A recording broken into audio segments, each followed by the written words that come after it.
10 ದಿನದಲ್ಲಿ ಅಡಿಕೆ ಗಿಡ ನೋಡಿ ಎಷ್ಟು ಚೆನ್ನಾಗಾಗಿದೆ. ಸೆಕೆಂಡ್ ರೌಂಡ್ ಮತ್ತೆ ಮಲ್ಲಿಗೆ ಹೂ ಸ್ಟಾರ್ಟ್ ಆಗ್ಬಿಟ್ಟಿದೆ. ಹಾಗೆ ನಮ್ಮನೇಲಿ ಹೊಸ ಮಸ್ಕಿಟೋ ನೆಟ್ ತಗೊಂಡಿದ್ವಿ, ಅದು ಹೇಗಿದೆ ಅಂತ ನೋಡ್ತಾ ಇದ್ದಾರೆ. ಡೆಲಿವರಿ ಡೇಟ್ ಹತ್ರ ಬಂದಿದೆ ಅಲ್ವಾ, ಹಾಗಾಗಿ ಬ್ಯಾಗ್ ಪ್ಯಾಕಿಂಗ್ ನಡೀತಾ ಇದೆ. ನಮ್ಮ ಅಥರ್ವಂಗೆ ಏನು ಹೇಳಿದ್ರು ಹೇಳ್ತಾನೆ ಇರಲಿಲ್ಲ. ಎಷ್ಟು ಹೇಳಿದ್ರು ಸ್ಕೂಲಿಗೆ ಹೋಗೋಣ ಎದ್ದೇಳೋ, ಸ್ಕೂಲ್ ಟೈಮ್ ಆಯಿತು ಅಂದ ತಕ್ಷಣ ಬೇಗ ಎದ್ದೇಳ್ಬಿಟ್ಟ. ಹಾಗೆ ಬೆಳಗ್ಗೆ ತಿಂದಿದ್ದು ದೋಸೆ ಮಾಡಿದ್ರು, ಮಸಾಲೆ ದೋಸೆ ಸೂಪರ್ ಆಗಿತ್ತು. ಸೂಜ್ ಮೆಣಸಿನ್ಕಾಯಿ ಗಿಡ ನೋಡಿ ಎಷ್ಟು ಚೆನ್ನಾಗಿ ಕಾಣಿಸ್ತಾ ಇದೆ. ಹಾಗೆ ಸ್ಕೂಲ್ ವ್ಯಾನ್ ಬಂತು, ಅಥರ್ವ ಹತ್ಕಂತ ಹೋಗ್ತಾ ಇದ್ದಾನೆ ಇವತ್ತು ಪಾಪ. Hi guys, welcome back to Bindu YouTube channel. Guys, video ನೋಡೋಕ್ಕೂ ಮೊದಲು ಸಬ್ಸ್ಕ್ರೈಬ್ ಮಾಡ್ಕೊಂಡೆ ಯಾರಾದರೂ ವಿಡಿಯೋ ನೋಡ್ತಾ ಇದ್ರೆ ಪ್ಲೀಸ್ ಸಬ್ಸ್ಕ್ರೈಬ್ ಮಾಡ್ಕೊಳ್ಳಿ, ಹಾಗೆ ಲೈಕ್ ಮಾಡಿ, ಶೇರ್ ಮಾಡಿ. ಬನ್ನಿ ಏನಾಗಿದೆ ಇವತ್ತಿನ ಬ್ಲಾಗ್ನಲ್ಲಿ ನೋಡ್ಕೊ ಬಂದ್ಬಿಡೋಣ. ನಾವು ಬೆಳಗ್ಗೆ ಹೇಳ್ತಾ ಇದ್ದಂಗೆ ನಮ್ಮಮ್ಮ ನೋಡಿ ಬೆಳಗ್ಗೆನೆ ಪೂಜೆ ಮಾಡ್ತಾ ಇದ್ದಾರೆ. ನಾನು ಇವಾಗಷ್ಟೇ ಎದ್ದಿದ್ದೀನಿ. ನಮ್ಮಮ್ಮನ ಸ್ನಾನ ಆಗಿ ಮನೆ ಕ್ಲೀನಿಂಗ್ ಆಗಿ ಎಲ್ಲ ಪೂಜೆ ಮಾಡ್ತಾ ಇದ್ರು. ನಾನು ಇನ್ನೂ ಎದ್ದೇ ಇರಲಿಲ್ಲ, ಈಗಷ್ಟೇ ಎದ್ದಿದ್ದೀನಿ ನಾನು. ನಮ್ಮಮ್ಮ ಪೂಜೆ ಮಾಡ್ತಾ ಇದ್ರಲ್ವ, ಹೋಗಿ ಬರೋಣ ಹೊರಗಡೆ ಒಂದು ರೌಂಡ್ ಹೇಗಿದೆ ಅಂತೇಳಿ ಹೊರಗಡೆ ನೋಡಿದ್ರೆ ನೋಡಿ ವೆದರ್ ಹೇಗೆ ಕಾಣಿಸ್ತಾ ಇದೆ ಅಂತ ಹೇಳಿ. ಈಗ ಮಳೆಗಾಲ ಸ್ಟಾರ್ಟ್ ಆಗಿಬಿಟ್ಟಿದೆ ಅಲ್ವಾ, ಹೊರಗಡೆ ಎಲ್ಲ ಜಾಸ್ತಿ ಓಡಾಡಕ್ಕಾಗಲ್ಲ. ನಮ್ಮಮ್ಮ ಬೆಳಗ್ಗೆನೆ ವಾಕ್ ಕೂಡ ಮಾಡ್ಕೊಂಡು ಬಂದ್ಬಿಟ್ಟಿದ್ದಾರೆ. ಈಗ ಟೈಮ್ ಬಂದ್ಬಿಟ್ಟು 7:30 ಆಗಿದೆ. 7:30ಲೇ ಆಲ್ಮೋಸ್ಟ್ ಅಮ್ಮನ ಎಲ್ಲ ಕೆಲಸ ಮುಗಿಸ್ಬಿಟ್ಟು ಪೂಜೆ ಮಾಡ್ತಾ ಇದ್ದಾರೆ. ಹೊರಗಡೆ ಇನ್ನು ಸಣ್ಣಕ್ಕೆ ಜಿಟಿ ಮಳೆ ಬರ್ತಾನೆ ಇದೆ. ಮಳೆಗಾಲ ಸ್ಟಾರ್ಟ್ ಆದಂಗೆ ಆಗ್ಬಿಟ್ಟಿದೆ ಇವಾಗಂತೂ. ನೋಡಿ ಹೇಗೆ ಕಾಣಿಸ್ತದೆ, ಎಲ್ಲ ಗ್ರೀನ್ ಆಗಿ ಮಳೆ ಬಂದ್ಬಿಟ್ಟಿದೆ ಎಲ್ಲ. ಹಾಗಾಗಿ ಎಲ್ಲ ಗಿಡಗಳೆಲ್ಲ ಚಿಗುರ್ಕೊಬಿಟ್ಟಿದ್ದಾವೆ. ಗಿಡ ಮರಗಳೆಲ್ಲ ಎಷ್ಟು ಹಸಿರಾಗಿ ಕಾಣಿಸ್ತಾ ಇದೆ. ಇನ್ನೊಂದು ಸ್ವಲ್ಪ ಹೊತ್ತಿಗೆ ಅಥರ್ವ ನೆಪ್ಸಿ ಆಮೇಲೆ ಅವನಿಗೆ ಸ್ಕೂಲಿಗೆ ಕಳ್ಸೋಕ್ಕೆ ರೆಡಿ ಮಾಡಬೇಕು. ನಾನು ಅಷ್ಟರೊಳಗೆ ಒಂದು ರೌಂಡ್ ಎಲ್ಲ ಕಡೆ ಹೋಗಿ ಬರ್ತಾ ಇದ್ದೆ ಡೈಲಿ ಬೆಳಗ್ಗೆನೆ. ಇವಾಗ ಮಳೆ ಬರ್ತಾ ಇರೋದ್ರಿಂದ ಎಲ್ಲೂ ಹಿಂದೆ ಮುಂದೆ ಓಡಾಡಕ್ಕಾಗಲ್ಲ. ನಮ್ಮಮ್ಮ ಪೂಜೆ ಮಾಡ್ತಾ ಇದ್ದಾರೆ. ಬನ್ನಿ ಗೈಸ್, ಮುಂದೆ ಏನಾಯ್ತು ನೋಡ್ಕೊ ಬಂದ್ಬಿಡೋಣ. ಪೂಜೆ ಆಗ್ತಿದ್ದಂಗೆ ನಾನು ನಮ್ಮ ಅಥರ್ವಂಗೆ ಇನ್ನೂ ಟೈಮ್ ಆಗುತ್ತೆ, ಲೇಟಾಗಿ ಎದ್ದರೆ ಸ್ಕೂಲಿಗೆ ರೆಡಿ ಮಾಡೋಕೆ ಲೇಟ್ ಆಗುತ್ತೆ ಅಂತ ಸ್ಕೂಲಿಗೆ ಎಬ್ಸಕ್ಕೆ ಬಂದು ಅಥರ್ವ, ಚಿನ್ನ, ಗುಡ್ ಮಾರ್ನಿಂಗ್. Good morning. ಲೇರಾ ಆಯ್ ದಿನ ಗುಡ್ ಮಾರ್ನಿಂಗ್ ಹೇಳ. ಇವತ್ತು ತಿರುಗಿ ಮಕ್ಕಂತದ ನೋಡಿ. ಚಿನ್ನ, ಸ್ಕೂಲ್ಗೆ లేట్ అవుతుంది లేరా, వ్యాన్ వస్తుంది లే.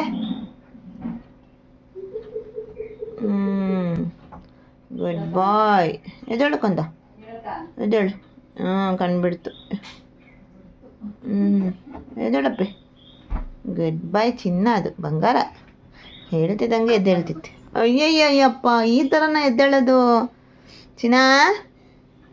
ಅಂತಾರವ ಬಾಲಕಂದ, ಬಾ ಬಾ ಬಾ ಬಾ ಬಾ. ಅಮ್ಮಮ್ಮ ಗುಡ್ ಮಾರ್ನಿಂಗ್ చెప్పు. ಹಲೋ, ಗುಡ್ ಮಾರ್ನಿಂಗ್ ಚಿನ್ನಪ್ಪ. ಪಾಪ ಎದ್ದೇಳ್ತಿದ್ದಂಗೆ ಇನ್ನು ವಾಶ್ರೂಮಿಗೆ ಬಂದುಬಿಟ್ಟು ಬ್ರಷ್ ಮಾಡೋಕ್ಕೆ ಸ್ಟಾರ್ಟ್ ಮಾಡ್ದ. ನಮಗೆ ಸಣ್ಣಕ್ಕಿದ್ದಾಗಿಂದ ಜಾಸ್ತಿ ಪ್ರಾಬ್ಲಮೇ ಕೊಡಲಿಲ್ಲ. ಅವನ ಕೆಲಸನ ಅವನೇ ಸ್ಟಾರ್ಟ್ ಮಾಡ್ಕೊಬಿಟ್ಟ ಬ್ರಷ್ ಮಾಡೋದು. ಅಮ್ಮ ಇವತ್ತು ದೋಸೆ ಮಾಡಿಬಿಟ್ಟು ಆಲೂಗಡ್ಡೆ ಪಲ್ಯ ಮಾಡಿ ಚಟ್ನಿ ಮಾಡೋಣ, ಮಸಾಲೆ ದೋಸೆ ಮಾಡೋಣ ಅಂತ ಹೇಳಿ ಎಲ್ಲ ರೆಡಿ ಮಾಡ್ಕೊತಾ ಇದ್ದಾರೆ. ಅಷ್ಟರೊಳಗೆ ನಾನು ಅಥರ್ವನ್ಗೆ ಎಲ್ಲ ಫ್ರೆಶ್ ಅಪ್ ಮಾಡಿಸ್ಕೊಂಡು ಕರ್ಕೊಬಂದರೆ ಬಿಸಿ ಬಿಸಿ ದೋಸೆ ಹಾಕ್ಕೊಡ್ತೀನಿ ಅಂತ ಹೇಳ್ತಾ ಇದ್ರು. ಈ ಗುಲಾಬಿ ಹೂ ನೋಡಿ, ನಮ್ಮನೆ ಹೊಸ ಗಿಡದಲ್ಲಿ ಹೊಸದಾಗಿ ಬಿಟ್ಟಿರೋಂಥ ಹೊಸ ಗುಲಾಬಿ ಹೂವು ಇದೇ ಫಸ್ಟ್ ಟೈಮ್ ಬಿಟ್ಟಿತ್ತು. ನೋಡೋದಕ್ಕೆ ತುಂಬಾ ಚೆನ್ನಾಗಿ ಕಾಣಿಸ್ತಾ ಇದೆ. ದೋಸೆ ಅಂತೂ ರೆಡಿ ಆಯ್ತು. ನಮ್ಮ ಅಥರ್ವ ಕೂಡ ಫ್ರೆಶ್ ಅಪ್ ಆಗಿ ಬಂದಿದ್ದಾನೆ. ಇನ್ನೇನು ಕೆಲಸ, ನೆಕ್ಸ್ಟ್ ಬಿಸಿ ಬಿಸಿ ಮಸಾಲೆ ದೋಸೆ ತಿನ್ನಿಸ್ತಾ ಇರೋದೆ ಅಂತ ಹೇಳಿ ನಾನು ಕೂಡ ಬಂದೆ. ಬಿಸಿ ದೋಸೆ ನೋಡ್ತಾ ಇದ್ದಂಗೆ ಯಾರಿಗಾದ್ರೂ ಬೇಗ ಹೊಟ್ಟೆ ಹಸಿವಾಗುತ್ತೆ. ನಾನು ಕೂಡ ಬೇಗನೆ ಬ್ರಷ್ ಮಾಡ್ಕೊಂಡು ಬಂದೆ ಇವತ್ತು. ಅಥರ್ವನ ಜೊತೆಗೆ ನಾನು ಕೂಡ ದೋಸೆ ತಿನ್ನೋಣ ಅಂತ ಹೇಳಿ ಇಬ್ಬರಿಗೂ ಆಗೋ ಥರ ದೋಸೆ ಮಾಡಿಡಮ್ಮ ಅಂತ ಹೇಳ್ತಾ ಇದ್ದೆ. ಅದರಲ್ಲೂ ಬಿಸಿ ಬಿಸಿ ದೋಸೆ ತಿನ್ನಬೇಕು, ಮಸಾಲೆ ದೋಸೆ, ಆವಾಗೇ ಅದ್ರ ಟೇಸ್ಟ್ ಚೆನ್ನಾಗಿರುತ್ತೆ, ಸಖತ್ತಾಗಿರುತ್ತೆ. ಅದರಲ್ಲೂ ನಮ್ಮಮ್ಮ ಬಿಸಿ ದೋಸೆಗೆ ಅದೇ ಮಸಾಲೆ ದೋಸೆ ಮಸಾಲೆ ಎಲ್ಲ ಹಾಕ್ತಾರಲ್ವ, ಸಖತ್ ಟೇಸ್ಟ್ ಆಗಿರುತ್ತೆ. ಅಥರ್ವ ಕೂಡ ತುಂಬ ಇಷ್ಟಪಟ್ಟು ತಿಂತಾನೆ ಈ ಥರ ಎಲ್ಲ ಮಾಡಿಕೊಡೋದು. ನಮ್ಮನೆಗೆ ಯಾವಾಗ ದೋಸೆ ಮಾಡಿದ್ರೂ ಆಲ್ಮೋಸ್ಟ್ ಇದೇ ಥರ ಮಸಾಲೆ ದೋಸೆನೇ ಮಾಡೋದು. ಪ್ಲೈನ್ ಆಗಿ ಚಟ್ನಿಗೆ ಮಾತ್ರ ಮಾಡೋದಿಲ್ಲ. ಮಾಡಿದಾಗ ಆಲೂಗಡ್ಡೆ ಪಲ್ಯ ಇರಲೇಬೇಕು. ದೋಸೆ ಅಂದಮೇಲೆ ಆಲೂಗಡ್ಡೆ ಪಲ್ಯ ಇಲ್ಲ ಅಂದರೆ ಅದಕ್ಕೆ ಸೂಟೆ ಅನ್ಸೋದಿಲ್ಲ, ಅವತ್ತಿನ ದೋಸೆ ತಿಂದಂಗೆ ಅನ್ಸೋದಿಲ್ಲ. ಹಾಗಾಗಿ ಯಾವಾಗಲೂ ಮಾಡಿದ್ರೂ ಇದೇ ಥರ ಮಾಡ್ತಾರೆ. ಇನ್ನು ಪ್ಲೇಟಲ್ಲಿ ಹೊಗೆ ಆಡ್ತಾ ಇದೆ. ಬಿಸಿ ಬಿಸಿ ದೋಸೆ ನೋಡಿ ಯಾವ ಥರ ಹೊಗೆ ಬರ್ತಾ ಇದೆ ಅಂತ ಹೇಳಿ ಅವನಿಗೂ ತಿಂಡಿ ತಿನ್ನಿಸ್ಬಿಟ್ಟು ಅವನಿಗೆ ಲಂಚ್ ಬಾಕ್ಸಿಗೆ ಕೂಡ ರೆಡಿ ಮಾಡ್ತಾ ಇದ್ದೀವಿ. ಅಮ್ಮ ಲಂಚ್ ಬಾಕ್ಸಲ್ಲಿ 2 ದೋಸೆ ಇಟ್ಬಿಟ್ಟು ಅದನ್ನು ಕ್ಲೋಸ್ ಮಾಡ್ತಾ ಇದ್ದಾರೆ. ಆ ಥರವ ಅಂತೂ ಪಾಪ ರೆಡಿಯಾಗಿ ನಿಂತ್ಕೊಂಡಿದೆ. ಪಾಪ ವೆಹಿಕಲ್ಗೆ ವೆಯ್ಟ್ ಮಾಡ್ತಾ ಇದ್ದಾನೆ, ವ್ಯಾನ್ ಯಾವಾಗ ಬರುತ್ತೆ ಬಸ್ಸು, ಸ್ಕೂಲ್ ಬಸ್ಸು ಅಂತ ಹೇಳಿ. ಸ್ಕೂಲ್ ಬಸ್ ಬಂದೇ ಬಿಡ್ತು. ಇವತ್ತು ವ್ಯಾನ್ ಬರೋ ತನಕನೂ ಚೆನ್ನಾಗೇ ಇದ್ದ ಇವನು. ವ್ಯಾನ್ ಬಂದು ಹತ್ಸ್ತಾ ಇದ್ದಾಗ ಏನೋ ಒಂಥರ ಎಲ್ಲರೂ ಬಂದು ಹಸಿದ್ವಲ್ವ, ನಾನು ನಮ್ಮಮ್ಮ ಹಾಗೆ ವಿಡಿಯೋ ಕಾಲಲ್ಲಿ ನಮ್ಮ ಅಣ್ಣ ಅತ್ತಿಗೆ ಕೂಡ ಇದ್ರು. ಹಾಗಾಗಿ ತುಂಬಾ ದುಃಖ ಬಂದ್ಬಿಟ್ಟಿದೆ. ಇವತ್ತು ಹತ್ಕೊಂತ ಹೋಗ್ತಾ ಇದ್ದಾನೆ, ಪಾಪ ಅನ್ಸ್ಬಿಡ್ತು. ಸುಮಾರು ಇವಾಗ 6 ದಿನ ಆಯ್ತು ಸ್ಕೂಲಿಗೆ ಸ್ಟಾರ್ಟ್ ಆಗ್ಬಿಟ್ಟು. ಇವತ್ತು ಹತ್ ಬಿಟ್ಟ, ಪಾಪ ಅನ್ಸ್ಬಿಡ್ತು. ಅವನು ಕಳಿಸ್ತಾ ಇದ್ದಂಗೆ ನಮ್ಮಮ್ಮ ಹಿಂದ್ಗಡೆ ಬಂದ್ರು. ನೀರ್ ಬಿಟ್ಟಿದ್ರಿ ಇವತ್ತು, ಕುಡಿಯಕ್ ನೀರ್ ಹಿಡ್ಕೊಳ್ಳೋಣ ಅಂತೇಳಿ ನಮ್ಮಮ್ಮ ಕುಡಿಯಕ್ ನೀರ್ ಹಿಡಿತಾ ಇದ್ದಾರೆ. ಮಳೆ ಎಲ್ಲ ಬಂದಿದೆ ಅಲ್ವಾ, ಗಿಡಗಳೆಲ್ಲ ಹೇಗ್ ಚಿಗುರಿದೆ ನೋಡಿ. ಅದೇ ಒಂದ್ ರೌಂಡ್ ಹೋಗ್ ಬರೋಣ, ಹೇಗೋ ಆ ಥರ ಸ್ಕೂಲಿಗೆ ಹೋದ್ನಲ್ವಾ, ಅವನಿದ್ದಾಗ ನಾನು ಇವನ್ನೆಲ್ಲ ತೋರ್ಸೋಣ ಅಂತ ಬಂದ್ಬಿಟ್ರೆ ಅವನು ಹಿಂದೆಲ್ಲ ಸುತ್ತಾಡಕ್ ಬರ್ತಾನೆ. ಮಳೆ ಬರ್ತಾ ಇರೋದ್ರಿಂದ ಕಾಲು ಎಲ್ಲ ಜಾರುತ್ತೆ, ಆಮೇಲೆ ಸುಮ್ನೆ ಏನಕ್ಕೆ ಅಂತ ಹೇಳಿ ಹಿಂದ್ಗಡೆ ಎಲ್ಲ ಬರ್ತಾ ಇರ್ಲಿಲ್ಲ. ಈಗ ಹೇಗೋ ಸ್ಕೂಲಿಗೆ ಹೋಗಿದ್ದಾನಲ್ಲ ಅಂತ ಹೇಳಿ ಒಂದ್ ರೌಂಡ್ ಹಿಂದ್ಗಡೆ ಹೋಗ್ಬರೋಣ ಅಂತ ಬಂದೆ. ನೋಡಿ ಎಷ್ಟ್ ಚೆನ್ನಾಗಿ ಕಾಣಿಸ್ತಾ ಇದೆ. ಅಮ್ಮ ಬೀನ್ಸಿನ ಗಿಡ ಹಾಕಿದ್ರಂತೆ, ತುಂಬಾ ಚೆನ್ನಾಗಿ ಬಂದಿದೆ. ಇದು ಶುಂಠಿ ಹಾಕಿದ್ರು ಇಲ್ಲಿ 2 ಪಟ್ಟೆ, ಅದ್ರ ಮೇಲ್ಗಡೆ ಕೊತ್ತಂಬರಿ ಸೊಪ್ಪು ಹಾಗೆ ಮೆಣಸಿನ ಗಿಡಗಳನ್ನ ಹಾಕಿದ್ರು. ಇದು ಎಂತ ಬೌಡೆಕಾಯಿ ಹಲಸಂದಿಕಾಯಿ ಅಂತಿದ್ರು, ಇದು ಸರಿಯಾಗಿ ಆ ಬಳ್ಳಿ ಅಂತ ನನಗೆ ಗೊತ್ತಿಲ್ಲ. ಇದು ಚೆನ್ನಾಗಿ ಹಂಬಿತ್ತು. ಅಮ್ಮ ಏನೋ ಮುಂದೆ ಮೋಸ್ಟ್ಲಿ ತೆಂಗಿನ ಮರನ ಹಿಡ್ಕೊಂಡ್ ಮೇಲೆ ಹೋಗುತ್ತೇನೋ ಅಂತ ಇದ್ರು. ಇದು ನೋಡಿ ಸೂಜಿ ಮೆಣಸಿನ್ಕಾಯಿ ಗಿಡ, ಇದು ಬೆಳಿದೇ ಇರ್ಲಿ ಅಂತ ಹೇಳ್ಬಿಟ್ಟು ಏನಾರ ಆಗ್ಲಿ ಅಂತ ಇದಕ್ಕೆ ನೀರೇ ಹಾಕ್ತಾ ಇರ್ಲಿಲ್ಲ. ಮಳೆಗಾಲ ಅಲ್ವಾ, ಮಳೆ ಎಲ್ಲ ಬಂದ್ಬಿಟ್ಟು ಚೆನ್ನಾಗಿ ಚಿಗ್ರಿ ಸೂಜಿ ಮೆಣಸಿನ್ಕಾಯಿ ಬಿಟ್ಟಿದೆ. ಸೂಜಿ ಮೆಣಸಿನ್ಕಾಯಿನೂ ಒಂದೊಂದ್ಸತಿ ತುಂಬಾನೇ ಹೆಲ್ಪ್ ಆಗುತ್ತೆ. ಯಾವ್ದೇ ತರ ಮೆಣಸಿನ್ಕಾಯಿ ಇಲ್ಲ ಅಂದ್ರೆ ಇದೇ ಮೆಣಸಿನ್ಕಾಯಿ ಕಿತ್ಕೊಂಡು ಅಡುಗೆ ಮಾಡ್ಬೋದು. ಸೆಕೆಂಡ್ ರೌಂಡ್ ಮಲ್ಲಿಗೆ ಹೂ ಮತ್ತೆ ಸ್ಟಾರ್ಟ್ ಆಗ್ತಾ ಇದೆ. ದುಂಡು ಮಲ್ಲಿಗೆ ಆಗ್ಲಿ ಎಲ್ಲಾ ತರ ಹೂಗಳು, ಮಲ್ಲಿಗೆ ಹೂವಲ್ಲಿ ಸೆಕೆಂಡ್ ರೌಂಡ್ ಸ್ಟಾರ್ಟ್ ಆಗ್ಬಿಟ್ಟಿದೆ. ಇದ್ ನೋಡಿ ಎಷ್ಟು ಫ್ರೆಶ್ ಆಗಿ ಕಾಣಿಸ್ತಾ ಇದೆ. ನುಗ್ಗೆಕಾಯಿ ಗಿಡ, ನುಗ್ಗೆಕಾಯಿ ಸೊಪ್ಪು. ಹಾಗೆ ಮಳೆ ಬಂದಿರೋದಕ್ಕೆ ಡೈರೆ ಗಿಡ್ಡೆಗಳೆಲ್ಲ ಅವಕ್ಕವೇ ಎದ್ಬಿಟ್ಟು ಚೆನ್ನಾಗಿ ಬೆಳೆದು ಬಿಟ್ಟಿದಾವೆ ನೋಡಿ. ಹಾಗೆ 10 ದಿನದಲ್ಲೇ ಸಸಿ ನೋಡಿ ಎಷ್ಟು ದೊಡ್ಡ ಆಗಿದೆ. ಅಡಿಕೆ ಗಿಡಗಳು ತುಂಬಾ ಚೆನ್ನಾಗಿ ಕಾಣಿಸ್ತಾ ಇದೆ. ಇದು ತುಂಬಾ ದಿನ ಆಯ್ತು ನಾನು ಇಲ್ಲೆಲ್ಲ ಬಂದು ನೋಡ್ಕೊಂಡು ಹೋಗಿರ್ಲಿಲ್ಲ. 10 ದಿನದಿಂದ ಅಮ್ಮ ಪ್ಯಾಕೆಟ್ ಮಾಡಿ ಹಾಕಿದ್ರು. ಮಲ್ಗೆ ಹೂವಿನಂತೂ ಇಲ್ಲಿ ಫುಲ್ ಇದೆ. ಮಲ್ಗೆ ಹೂವಿಂದೇ ಇದಾಗ್ಬಿಟ್ಟಿದೆ, ತೋಟ ಆದಂಗ ಆಗ್ಬಿಟ್ಟಿದೆ ನೋಡಿ. ಯಾವ ತರ ಕಾಣಿಸ್ತಾ ಇದೆ, ಸಖತ್ ಹಬ್ಕೊಬಿಟ್ಟಿದೆ ಇಲ್ಲಿ ಮಲ್ಗೆ ಹೂ, ದುಂಡು ಮಲ್ಗೆ ಹೂವು ಒಂದೊಂದೊಂದೇ ಹೂವು ಆಗ್ಬಿಟ್ಟಿದಾವೆ. ಇದು ಏನೋ ಒಂಥರ ಬೇರೆ ಸೂಜಿ ಮಲ್ಗೆನೋ ಮಂಗಳೂರು ಮಲ್ಗೆನೋ ಹೆಸರು ಗೊತ್ತಿಲ್ಲ. ಇದೊಂಥರ ಮಲ್ಗೆ ಹೂವು ಈ ಕಡೆ ಬಿಟ್ಟಿದೆ. ಹಲಸಿನ ಹಣ್ಣು ಮರ ಅಂತೂ ಯಾವಾಗ ಹಣ್ಣಾಗುತ್ತೋ ಅಂತ ನೋಡ್ತಾನೆ ಇದೀವಿ. ಈ ಮರದಿಂದ ಒಂದು ಹಣ್ಣಾಗಿಲ್ಲ, ಯಾವಾಗ ಹಣ್ಣಾಗುತ್ತೋ ಏನೋ ಗೊತ್ತಿಲ್ಲ. ಹಣ್ಣಾಗೋ ಟೈಮಲ್ಲಿ ಮಳೆ ಬರ್ತಾ ಇದ್ರೆ ತಿನ್ನಂಗಾಗಲ್ಲ. ಒಂದ್ ಸ್ವಲ್ಪ ಬಿಸಿಲಿದ್ದಾಗೆ ಹಣ್ಣಾಯ್ತು ಅಂದ್ರೆ ಒಂಥರ ಆಸೆ ಜಾಸ್ತಿ ಇರ್ತಿತ್ತು. ಈಗ ಮಳೆಗಾಲದಲ್ಲಿ ಹಣ್ಣು ತಿನ್ನೋದಂದ್ರೆ ಅಷ್ಟೊಂದೇನು ಇಂಟ್ರೆಸ್ಟ್ ಬರೋದಿಲ್ಲ. ಆದ್ರೂ ಕಾಯ್ತಾ ಇದೀವಿ, ಈ ಮರದಲ್ಲಿ ಒಂದು ಹಣ್ಣಾಗಿಲ್ವಲ್ಲ ಅಂತ ಹೇಳ್ಬಿಟ್ಟು. ಇದು ಬಂದು ಬದನೆಕಾಯಿ ಗಿಡ ನೋಡ್ರಿ, ಇಷ್ಟು ಚೆನ್ನಾಗಿ ಕಾಣಿಸ್ತಾ ಇದೆ. ಕನಕಾಂಬರ ಹೂ ಕೂಡ ಬಿಟ್ಬಿಟ್ಟಿದಾವೆ. ಎಲ್ಲಿ ಸುತ್ತಮುತ್ತ ನೋಡಿದ್ರು ಫುಲ್ ಗಿಡಗಳೇ ಇದಾವೆ. ನಮ್ಮಮ್ಮ ಮನೆ ತುಂಬಾನು ಫುಲ್ ಹೂವಿನ ಗಿಡಗಳು, ತರಕಾರಿ ಗಿಡಗಳು, ಅಡಿಕೆ ಗಿಡ, ತೆಂಗಿನ ಗಿಡ ಅಂತ ಹೇಳ್ಬಿಟ್ಟು, ಬಾಳೆ ಗಿಡ ಅಂತ ಹೇಳಿ ಇಲ್ಲಿ ಮನೆಯೆಲ್ಲ ಫುಲ್ ಸುತ್ತಮುತ್ತ ಅವೇ ಹಾಕೋಬಿಟ್ಟಿದ್ದಾರೆ. ನಾನು ಸುಮಾರು ಬಟ್ಟೆ ಇದು ವಾಷಿಂಗ್ ಮಿಷಿನಿಗೆ ಹಾಕೋಣ ಅಂತ ಬಂದೆ. ಇವತ್ತು ವೋಲ್ಟೇಜ್ ಇರಲಿಲ್ಲ, ಇದು ಕರೆಂಟು, ಹಾಗಾಗಿ ಸಿಂಗಲ್ ಫೀಸ್ ಥರ ಇತ್ತು ಏನೋ. ಮೇಕೋ ಮಿಷನ್ ಸರಿಯಾಗಿ ರನ್ ಆಗ್ತಾ ಇರಲಿಲ್ಲ ಅಂತ ಹೇಳ್ಬಿಟ್ಟು ಸುಮ್ಮನೆ ರಿಟರ್ನ್ ಹೋದೆ. ನಮ್ಮಮ್ಮ ಒಂದೆರಡು ಸ್ವಲ್ಪ ಬಟ್ಟೆಗಳು ಜಾಸ್ತಿ ಗಲೀಜಾದವಿದ್ದಾವೆ ಅಂತ ಹೇಳ್ಬಿಟ್ಟು ವಾಷಿಂಗ್ ಮಿಷಿನಿಗೆ ಹಾಕೋದಿಲ್ಲ, ಇಲ್ಲೇ ವಾಶ್ ಮಾಡ್ತಾ ಇದ್ರು. ಅಮ್ಮ ಏನು ಮಾಡ್ತಾ ಇದ್ದಾರೆ ನೋಡ್ಕೊಬರೋಣ ಅಂತ ಹೇಳಿ ನಾನು ಬಂದೆ. ನೋಡಿ ಅಮ್ಮ ವಾಶ್ ಮಾಡೋಕ್ಕೆ ಇಲ್ಲಿ ಬಂದಿದ್ದಾರೆ, ಹಿಂದ್ಗಡೆ ಬರ್ತಾರೆ. ಯಾಕಂದರೆ ವಾಷಿಂಗ್ ಮಿಷಿನಲ್ಲಿ ನಾವು ಎಲ್ಲ ಬಟ್ಟೆ ಹಾಕೋದಿಲ್ಲ, ಜಾಸ್ತಿ ಬಟ್ಟೆ ಕೊಳೆ ಆದವನ್ನೆಲ್ಲ ಅಮ್ಮ ವಾಶ್ ಮಾಡ್ತಾರೆ ಕೈಯಲ್ಲೇನೆ. ತುಂಬಾ ದಿನ ಆಯ್ತು ನಾನು ಇಲ್ಲಿ ಬಂದು ಕುತ್ಕೊಂಡೆ ಅಂತ ಹೇಳ್ಬಿಟ್ಟು ಸುಮ್ಮನೆ ಬಂದು ಕುತ್ಕೊಂಡೆ. ನೋಡ್ತಾ ಇದ್ದಂಗೆ ಮಳೆ ಬರ್ತಾ ಇತ್ತಲ್ವ ಇವತ್ತು ಬೆಳಗ್ಗೆ, ಇದ್ದಕ್ಕಿದ್ದಂಗೆ ಬಿಸಿಲು ಸ್ಟಾರ್ಟ್ ಆಯ್ತು. ಒಳ್ಳೆ ಬಿಸಿಲು ಬಿಡ್ತಲ್ವಾ ಅಂತ ಹೇಳಿ ಅನ್ಕೊಂತಾ ಇದ್ವಿ. ಅಮ್ಮ ಬಟ್ಟೆ ತೊಳಿತಾ ಇರೋದಕ್ಕೂ ಚೆನ್ನಾಗಾಯ್ತು, ಹೇಗೂ ಒಣಗ್ತವೆ ಅಂತ ಅಮ್ಮ ಅಂತ ಇದ್ರು. ಹಾಗೆ ನಾನು ತುಂಬಾ ದಿನ ಆಯ್ತು ಇಲ್ಲಿ ಚೇರ್ ಹಾಕೊಂಡು ಕುತ್ಕೊಂಡೆ ಮರ ಗಿಡಗಳು ಕೆಳಗೆ ಅಂತೇಳಿ. ಅಮ್ಮಂಗೂ ಬೇಜಾರಾಗ್ತಾ ಇತ್ತು, ಕಂಪ್ನಿ ಕೊಡಕ್ಕೆ ಮಾತಾಡಕ್ಕೆ ಅಂತೇಳಿ ಅಮ್ಮನ ಜೊತೆ ಅಲ್ಲೇ ಕುತ್ಕೊಂಡು ಮಾತಾಡ್ತಾ ಇದ್ದೆ. ಹಾಗೆ ಒಂದು ಮೀಶೋದಲ್ಲಿ ಆರ್ಡ್ರ್ ಮಾಡಿದ್ದೆ, ಅದು ಬಂತು ಕೊರಿಯರು. ಹಾಗಾಗಿ ಕರೆದ್ರು, ಅವರು ಪಾರ್ಸಲ್ ಬಂದಿದೆ ಬನ್ನಿ ಅಂತ ಹೇಳಿ. ಫೋನ್ ಮಾಡೋಕ್ಕೂ ನಾನು ಹೊರಗಡೆ ಬಂದೆ, ಅದನ್ನ ಪಾರ್ಸಲ್ ತಗೊಂಡು ಬರ್ತಾ ಇದ್ದೆ. ಟ್ರೈನ್ ಕೂಡ ಬಂದಿತ್ತು, ಟ್ರೈನ್ ನಮ್ಮನೆ ಎದುರುಗಡೆನೆ ಹೋಗುತ್ತಲ್ವಾ, ಹಾಗಾಗಿ ನೋಡೋದಕ್ಕೆ ಏನೋ ಒಂಥರ ಚೆನ್ನಾಗಿರುತ್ತೆ. ಡೈಲಿ ನಮ್ಮ ಹತ್ರವ ಇದಕ್ಕೆ ಬಾಯ್ ಮಾಡೇ ಕಳಿಸ್ತಾ ಇದ್ದೆ, ಆದ್ರೆ ಸ್ಕೂಲಿಗೆ ಹೋಗ್ಬಿಟ್ಟಿದ್ದಾನೆ. ಹಾಗೆ ಸ್ವಲ್ಪ ಡೆಲಿವರಿ ಡೇಟ್ ಹತ್ರ ಬಂದಿದೆ ಅಲ್ವಾ, ಹಾಗಾಗಿ ಬ್ಯಾಗ್ ಪ್ಯಾಕಿಂಗಿಗೆ ಏನೇನು ಬೇಕು ಅಂತ ಹೇಳಿಬಿಟ್ಟು ನಮ್ಮಮ್ಮ ಒಂದೊಂದಾಗಿ ಸೆಟ್ ಮಾಡ್ಕೊತಾ ಇದ್ರು. ಅದಕ್ಕೆ ಸಣ್ಣಗಿರೋ ಬ್ಲ್ಯಾಂಕೆಟ್ ಒಂದು ತಗೊಂಡು ಸ್ವಲ್ಪ ಸ್ಟಿಚಿಂಗ್ ಹೋಗಿದೆ ಅಂತ ಹೇಳ್ಬಿಟ್ಟು ಸ್ಟಿಚಿಂಗ್ ಹಾಕ್ತಾ ಇದ್ರು. ಮಲ್ಗೆ ಹೂವಂತೂ ಅದೇ ಹೇಳಿದ್ನಲ್ವಾ ಸಿಕ್ಕಾಪಟ್ಟೆ ಬಿಡ್ತಾ ಇದಾವೆ ಅಂತ ಹೇಳಿ. ಈ ಸಣ್ಣ ಮಲ್ಗೆ ನೋಡಿ ಎಷ್ಟಿದೆ ಅಂತ ಹೇಳಿ. ಇದು ನಿನ್ನೆ ಹೂವು, ಅಮ್ಮ ಕಂಪ್ಲೀಟ್ ಕಟ್ಟಕ್ ಆಗ್ಲಿಲ್ಲ ಅಂತ ಹೇಳ್ಬಿಟ್ಟು ಸ್ವಲ್ಪ ಗ್ಯಾಪ್ ಸಿಕ್ಕಿದೆ, ಕೆಲಸ ಎಲ್ಲ ಮುಗಿಸಿ ಅಂತೇಳಿ ಹೂ ಕಟ್ತಾ ಕುತ್ಕೊಂಡಿದ್ದಾರೆ. ನಮ್ಮ ಹತ್ರವ ಇನ್ನೂ ಬಂದಿಲ್ಲ, ಬರೋದನ್ನ ಕಾಯ್ಕಂತ ಹೂ ಕಟ್ತಾ ಕುತ್ಕೊಂಡಿದ್ದಾರೆ. ಅದೇ ಟೈಮಲ್ಲಿ ವ್ಯಾನ್ ಬಂತು. ಇವತ್ತು ವ್ಯಾನ್ ಬರ್ತಿದ್ದಂಗೆ ಹೋಗಿ ಇಳಿಸ್ಕೊಂಡು ಬಂದ್ರು. ಇವತ್ತು ಸಾಟರ್ಡೆ ಆಗಿರೋದ್ರಿಂದ ಇದು ಸಾಟರ್ಡೆ ಬ್ಲಾಗು. ಅಥರ್ವಂಗೆ ಸ್ಕೂಲ್ ಬೇಗನೆ ಬಿಡ್ತು, ಬೇಗನೆ ಬಂದ. ಫುಲ್ ನಿದ್ರೆ ಮಾಡಿಬಿಟ್ಟಿದ್ದಾನೆ ವ್ಯಾನ್ ಒಳಗಡೆ. ಸ್ನ್ಯಾಕ್ಸ್ ತಿಂದಿಲ್ಲ ನೀನು? ಯಾಕೆ? ಹಾಂ, ಇವತ್ತು ಸುಮಾರು ಹೊತ್ತಾಗಿತ್ತಲ್ಲಮ್ಮ, ಸ್ನ್ಯಾಕ್ಸ್ ಟೈಮ್ ಬೇರೆನೋ.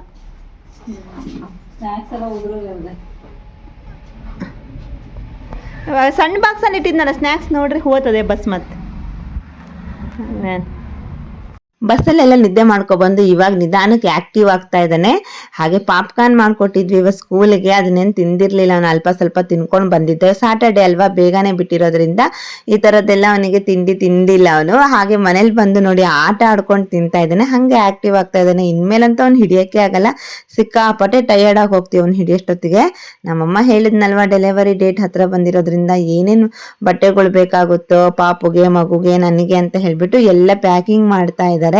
ಇದೊಂದು ಪ್ಯಾಕ್ ಮಾಡಿಟ್ಕೊಂಡ್ವಿ ಅಂದ್ರೆ ಯಾವಾಗಲಾದ್ರೂ ಡೆಲಿವರಿ ಪೇನ್ ಸ್ಟಾರ್ಟ್ ಆದ್ರೂ ಅಷ್ಟೊಂದು ಟೆನ್ಷನ್ ಇರಲ್ಲ. ಬ್ಯಾಗು ರೆಡಿ ಇದ್ರೆ ತಗೊಂಡು ಹಾಗೆ ಹೊರಡ್ಬೋದು ಅಂತ ಹೇಳಿ ಎಲ್ಲ ಫೋಲ್ಡ್ ಮಾಡಿ ಪ್ಯಾಕ್ ಮಾಡಿ ಇಟ್ಕೊತಾ ಇದ್ದಾರೆ. ಆಲ್ಮೋಸ್ಟ್ ಒಂದ್ ಕಡೆ ಎಲ್ಲ ಇಟ್ಕೊಂಡಿದ್ರು. ಇವತ್ತು ಫೈನಲ್ ಪ್ಯಾಕಿಂಗ್ ಮಾಡ್ಬಿಡೋಣ ಅಂತ ಹೇಳಿ ಎಲ್ಲ ಮಾಡ್ತಾ ಇದ್ದಾರೆ. ನೋಡಿ, ಎಲ್ಲ ಸ್ಟಿಚ್ ಮಾಡಿ ಇಟ್ಕೊಂಡಿದ್ದಾರೆ ಬೇಬಿಗೆ ಏನೇನ್ ಬೇಕು ಅಂತ ಹೇಳಿ. ಹಾಗೆ ಶಾಪಲ್ಲಿ ತಗೊಂಡು ಏನೇನ್ ಬೇಕಾದವು ಎಲ್ಲ ಅಂತ ಹೇಳಿ ರೆಡಿ ಇಟ್ಕೊಂಡಿದ್ದಾರೆ. ಹಾಗೆ ನಮ್ಗೆ ಅಲ್ಲಿರೋರಿಗೆ ಸ್ವಲ್ಪ ಬೇಕಾಗುತ್ತಲ್ವಾ, ಸೋಪು, ಬ್ರಷ್, ಪೇಸ್ಟು ಅಂತ ಹೇಳ್ಬಿಟ್ಟು ಅವನ್ ಕೂಡ ಒಂದು ಬ್ಯಾಗಲ್ಲೆಲ್ಲ ರೆಡಿ ಮಾಡಿ ಸೆಟ್ ಮಾಡಿ ಇಟ್ಕೊತಾ ಇದ್ದಾರೆ. ಬಫ್ಫು, ಪೆನ್ಸಿಲ್ಲು ಬೇಬಿಗೆ, ಹಾಗೆ ಅಲ್ಲಿರೋರಿಗೆ ಬಾಚಣಿಕೆ, ಪೇಸ್ಟು ಅಂತ ಹೇಳಿ ಏನೇನೋ ಬೇಕಾಗುತ್ತೆ. ಈ ತರ ಕೊಬ್ಬರಿ ಎಣ್ಣೆಗಳು ಅಂತ ಹೇಳಿ ನಮಗೆ ಗೊತ್ತಿರೋಷ್ಟ್ರ ಮಟ್ಟಿಗೆ ಎಲ್ಲ ಅಮ್ಮನ ಇಟ್ಕೊತಾ ಇದ್ದಾರೆ.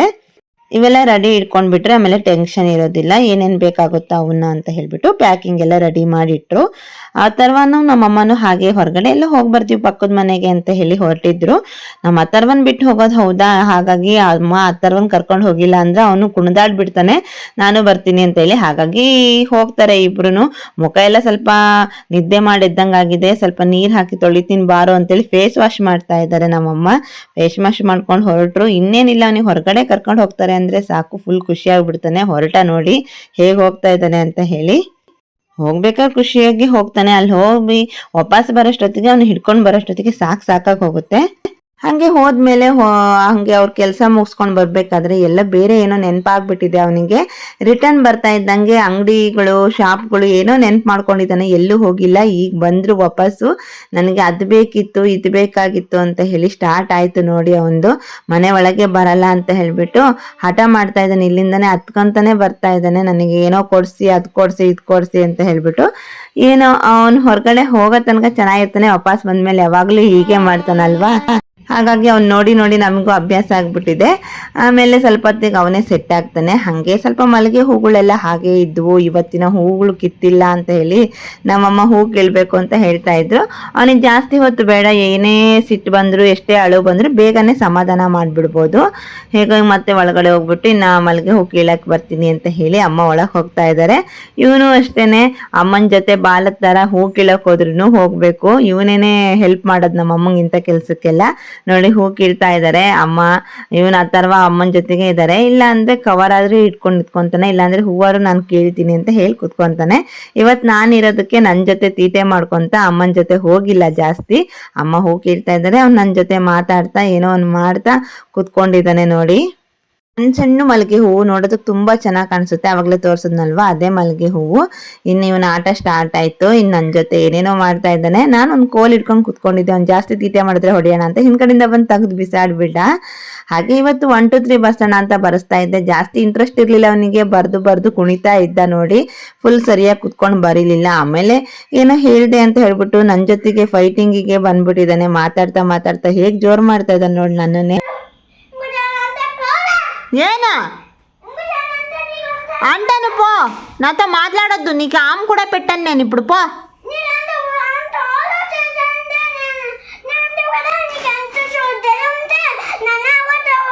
నీకెంత ధైర్యం ఉంది? గెట్ అవుట్ పో, గెట్ లాస్ట్. ಹೋಗು, ನನ್ನ ಜೊತೆ ಮಾತಾಡ್ಬೇಡ ನೀನು. ಏನ್ ಪೈಕ್ ವೇಸ್ ಕಿಂದಕ್ಕೆ ಪಡಿಸ್ತ? ಹಾ, ఇవి ఆమె పెట్టాను గేమ్ పెట్టాను, నేనేం పెట్టాను, నువ్వే తిను. నేనేం పెట్టాను నీకు ಆಮು. ಬೇಕಾಗಿಲ್ಲ ನನಗೆ ಅಂತಿದೆಯಲ್ಲ, ಇನ್ನೊಂದು ಸಾರಿ ಬೇಡ, ಹೋಗು ಮಾತಾಡಬೇಡ ನನ್ನ ಜೊತೆ, ಹೋಗು. ನೋಡಿದ್ರಲ್ವಾ ಹೇಗೆ ಮಾತಾಡ್ತಾನೆ, ಸಿಟ್ಟು ಬಂದ್ಬಿಟ್ರೆ ಅಂತ ಹೇಳಿ ನಾನ್ ಸ್ಟಾಪು ಹಂಗೆ ಒಳಗಡೆಯಿಂದೆಲ್ಲ ನರಗಳೆಲ್ಲ ಕಿತ್ಕೊ ಬಂದಿಡ್ಬೇಕು, ಆ ಥರ ಕೂಗಾಡ್ತಾ ಇರ್ತಾನೆ. ನೈಟ್ ಊಟ ಟೈಮ್ ಆಯ್ತಲ್ವಾ, ಹೊಟ್ಟೆ ಹಸುವಾಗ್ಬಿಟ್ಟಿತ್ತು ಅವನಿಗೆ. ಹಾಗೆ ನಮ್ಮ ಅಪ್ಪಾಜಿಗೆ ಮಾತ್ರೆ ಕೊಡಿಸ್ತಾ ಇದ್ರು ನಮ್ಮಮ್ಮ. ನಮ್ಮ ಹತ್ರವಂಗೆ ಊಟ ಮಾಡಿಸ್ಬಿಡೋಣ ಅಂತ ಹೇಳಿ ನಾನು ಊಟ ಹಾಕೋ ಬಂದೆ. ಕರೆಕ್ಟ್ 8 ಗಂಟೆ ಆಯಿತು ಅಂದರೆ ಸಾಕು, ಬೆಲ್ ಹೊಡೆದರಂಗೆ ಹೊಟ್ಟೆ ಹಸುವಾಯ್ತು ಅಂತ ಬರ್ತಾನೆ. ಅವನಿಗೆ ಅದೇ ಟೈಮ್ ಊಟ ಮಾಡಿ ಮಾಡಿ ಅಭ್ಯಾಸ. ಅವನಿಗೆ ಊಟ ಮಾಡಿಸ್ಬಿಟ್ಟು ನಾವು ಊಟ ಮಾಡಿ ಇನ್ನು ವಾಕ್ ಮಾಡಿ ಮಲ್ಗೋದಷ್ಟೇನೆ. ಅವ್ನು ನೋಡ್ಬಿಟ್ರೆ, ಅವ್ನು ಮಾತಾಡೋದು ಕೇಳಿದ್ರೆ ಸಾಕು, ಟೈಮ್ ನೋಡೋದೇ ಬೇಡ. ಹಾಗೆ ಸ್ವಲ್ಪ ಮಸ್ಕಿಟೋ ನೆಟ್ಟನ್ನ ಆರ್ಡ್ರ್ ಮಾಡಿದ್ದೆ, ಮುಂದೆ ಬೇಕಾಗುತ್ತೆ ಅಂತ ಹೇಳಿಬಿಟ್ಟು ಡೆಲಿವರಿ ಆದಮೇಲೆ. ಹಾಗಾಗಿ ಓಪನ್ ಮಾಡಿ ನೋಡ್ತಾ ಇದ್ದೀವಿ ಚೆನ್ನಾಗಿದೆಯೋ ಇಲ್ವೋ. ಚೆನ್ನಾಗಿಲ್ಲ ಅಂದರೆ ರಿಟರ್ನ್ ಕಳಿಸ್ಬೇಕಲ್ವಾ. ಹಾಗಾಗಿ ನೋಡಿ ಮಸ್ಕಿಟೋ ನೆಟ್ಟು ಹೀಗೆ ಬಂದಿದೆ. ಇದನ್ನು ಓಪನ್ ಮಾಡೋದು ಈಸಿಯಾಗಿ ಮಾಡಿಬಿಡ್ತೀವಿ, ಫೋಲ್ಡ್ ಮಾಡಬೇಕು ಅಂದರೆ ತಲೆ ಕೆಟ್ಟು ಹೋಗ್ಬಿಡುತ್ತೆ. ನೋಡಿ ಓಪನ್ ಮಾಡ್ತಿದ್ದಂಗೆ ಇದ್ದಕ್ಕಿದ್ದಂಗೆ ಬಿಚ್ಕೊಬಿಡ್ತು. ನಮ್ಮಮ್ಮಂಗೆ ಅರ್ಥನೇ ಆಗಲಿಲ್ಲ, ಇದೇನಿದು ಹಿಂಗಾಯ್ತಲ್ಲ ಮತ್ತೆ ಫೋಲ್ಡ್ ಮಾಡೋದು ಅಂತೇಳಿ ಅಂತ ಇದ್ರು. ನಮ್ಮ ಹತ್ರ ಒಂದು ಆರಾಮಾಗಿ ಹೋಗಿ ಮಧ್ಯದಲ್ಲಿ ಕುತ್ಕೊಂಡು ಚೆನ್ನಾಗೇ ಬಂದಿತ್ತು ಮಸ್ಕಿಟೋ ನೆಟ್ಟು. ಕಷ್ಟಪಟ್ಟು ಮತ್ತೆ ಹೇಗೋ ನಾನು ಫೋಲ್ಡ್ ಮಾಡಿದೆ, ಈ ಥರ ಇದೇ ಸೈಜಲ್ಲೇ ಸಣ್ಣದಾಗಿ. ಇನ್ನು ಯೂಸ್ ಮಾಡಬೇಕಾದ್ರೆ ಓಪನ್ ಮಾಡ್ಕೊಳ್ಳೋಣ, ಇಲ್ಲಾಂದರೆ ಸುಮ್ಮನೆ ಎತ್ತಿಡಷ್ಟೊತ್ತು ಸುಮ್ಮನೆ ದುಡ್ಡಷ್ಟಾಗುತ್ತೆ ಅಂತ ಹೇಳಿ ನೀಟಾಗಿ ಮತ್ತೆ ಪ್ಯಾಕ್ ಮಾಡಿ ಇಟ್ವಿ. ಹಾಗೆ ಊಟ ಎಲ್ಲ ಆಯಿತು, ಒಂದು ರೌಂಡ್ ವಾಕ್ ಮಾಡ್ಕೊಬರೋಣ ಅಂತೇಳಿ ಹೊರಗಡೆ ಬಂದೆ ನಾನು. ವಾಕ್ ಮಾಡಿ ಇನ್ನೇನಿಲ್ಲ, ಇನ್ನು ಮಲ್ಕೊಂಡ್ರೆ. ಇವತ್ತಿನ ಬ್ಲಾಗ್ನ ಇಷ್ಟಕ್ಕೆ ಮುಗಿಸ್ತಾ ಇದ್ದೀನಿ. ಈ ಬ್ಲಾಗ್ನ ನೋಡಿ ಏನು ಅನಿಸ್ತು ಅಂತ ಹೇಳ್ಬಿಟ್ಟು ಕಾಮೆಂಟ್ ಮಾಡಿ. ಯಾರಾದರೂ ಸಬ್ಸ್ಕ್ರೈಬ್ ಮಾಡ್ಕೊಂಡೆ ನಮ್ಮ ಚಾನಲ್ನ ನೋಡ್ತಾ ಇದ್ರೆ ಪ್ಲೀಸ್ ಸಬ್ಸ್ಕ್ರೈಬ್ ಮಾಡ್ಕೊಳ್ಳಿ, ಹಾಗೆ ಲೈಕ್ ಮಾಡಿ, ಶೇರ್ ಮಾಡಿ. Bye guys.